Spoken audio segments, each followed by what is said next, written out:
Hey guys, OP Juice here. I'm a new streamer. I'm gonna be streaming all the time, so check out my stream. But in this video, specifically, I'm gonna be talking a little bit about what you should do for soloing monk. Okay, now there's a few main builds that we're seeing right now on leaderboards, and the ones that I actually like the most are the ones that are um, running the Royal Grandeur. And the reason why this is so good is because it reduces the number of items needed for set bonuses by 1. So with this, you can have really good possibilities. The reason I like it is because you can get the 6-piece bonus for Ina's and 2-piece for Mantle, or for Raiment. And they also run Shenlong's Fist, just so you guys know. All the builds run Unity, that's really common. So you're going to want to run Unity, and then you're going to want to use Compass Rose and Traveler's Pledge.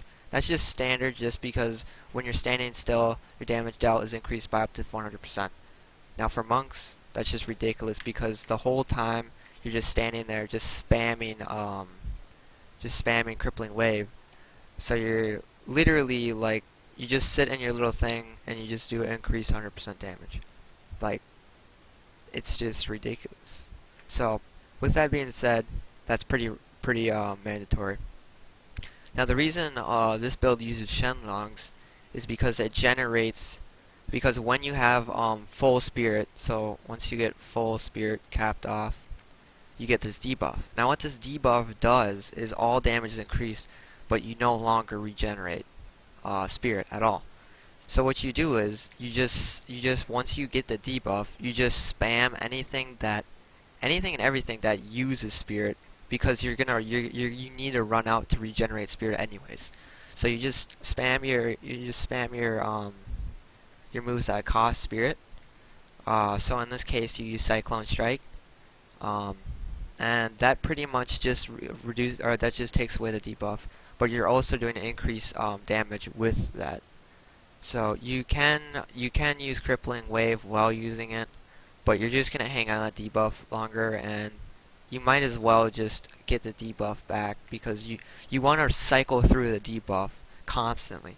You want to constantly get your spirit back all the way up, and then you constantly want to get the debuff so you have increased damage. So now I'm going to show you the other build.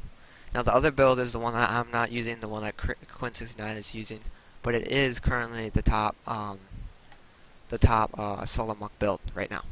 So basically, what this build is it's taking Way of the 100 Fists to the next level, basically. So what you do is you get these shoulders. I don't even know what the heck they're called, like solo guy, whatever. Who cares? You get Gungdo gear, and then you don't run Raiment 2-piece. So instead, you run Convention of Elements in your cube. You run Bindings of Lesser Gods, and then you run Fist. The reason you're running Fist is obviously because exploding palms on death is increased by 300%. Now that's really what makes or breaks this build, is exploding palm, because that's actually what's going to do most of your damage in this build.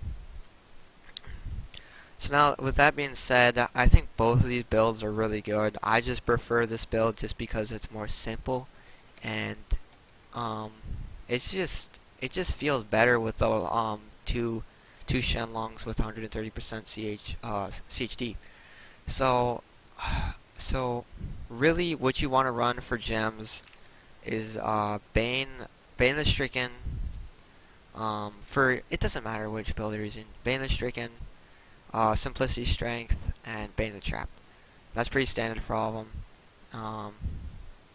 And yeah, I think right now, solo monk's top build is the Quinn69 build, just because it has more potential for more damage.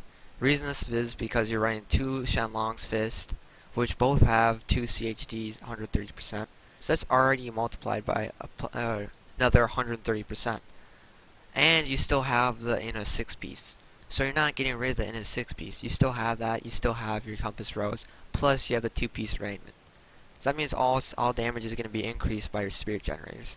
So basically, you have already more increased damage from this build. Now with that being said, I don't think this build will be the top build at the end of the season. Um, but it could, but it just doesn't have as much potential as this build, as Quinn69 has said 1,000 times on his stream. He thinks this build will be the top build at the end of the season. So thank you guys for watching. Please tune into my stream. Subscribe if you can. Follow my channel. See when I'm online. And thank you guys for watching.